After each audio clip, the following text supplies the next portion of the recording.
Well, the 7.9 magnitude earthquake in Kathmandu on Saturday triggered massive avalanches. Times Now's correspondent Ashish Singh brings us this report from a height of 9,000 feet near the Everest Base Camp, where many mountaineers continue to await help.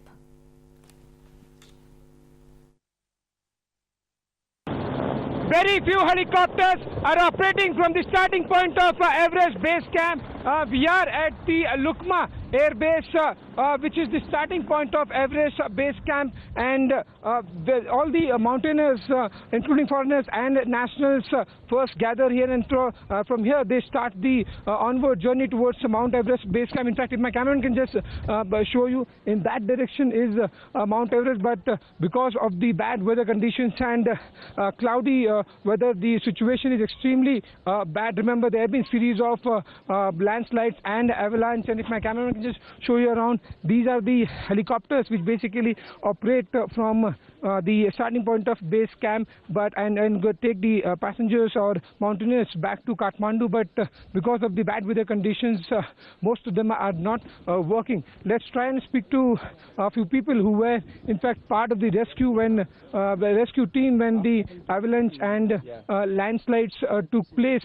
Some people who operate this helicopter, they helped the mountaineers who were stuck in the avalanche and landslides. They helped them rescue. I have with me Mr. Marito, who's from Italy and who witnessed the avalanche and landslides. In fact, who rescued. He helped a few foreign nationals who were trapped in the landslides and avalanche to come out of it.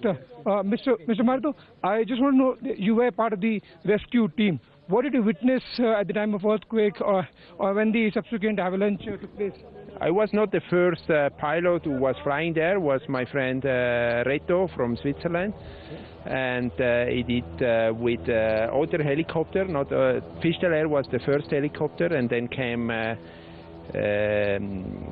two small helicopter, and then they evacuate all the people, injured people, and then we evacuate also. I evacuate also the people from the camp 1 and camp 2 down to the base camp. Okay. So all the people are now down safe. Okay. So how many people are approximately mountaineers were stuck at the base camp, and do you feel there are a few more mountaineers who were trying to reach Everest are still there? No, all the people was more or less 200 people. Okay. Up to the upper camp, and now all the people are down now. Okay. Yeah. But we've been informed that from here, which is the starting point of base camp, from where people actually start towards base camp and Everest, from here to Kathmandu, the air operations have become extremely difficult because of the deteriorating weather conditions. In fact, the Indian Air Force aircrafts also took a lot of time and waited for the weather to clear. So how the weather is playing a crucial role as far as evacuating the foreigners from here, mountaineers from here to Kathmandu is concerned?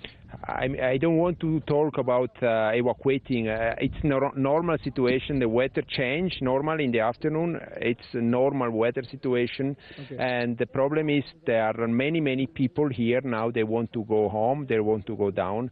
This is because we need more fixed wind flight. But it's not a really evacuation. All the people want to go home because they don't want to stay here at the moment. Most of the people who are present at the base camp or at the upper camp, they have been brought here, right?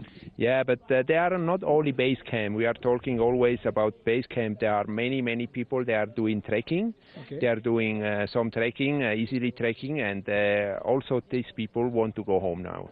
Okay, so no one wants to reach till the peak now? No, the problem is with the Everest.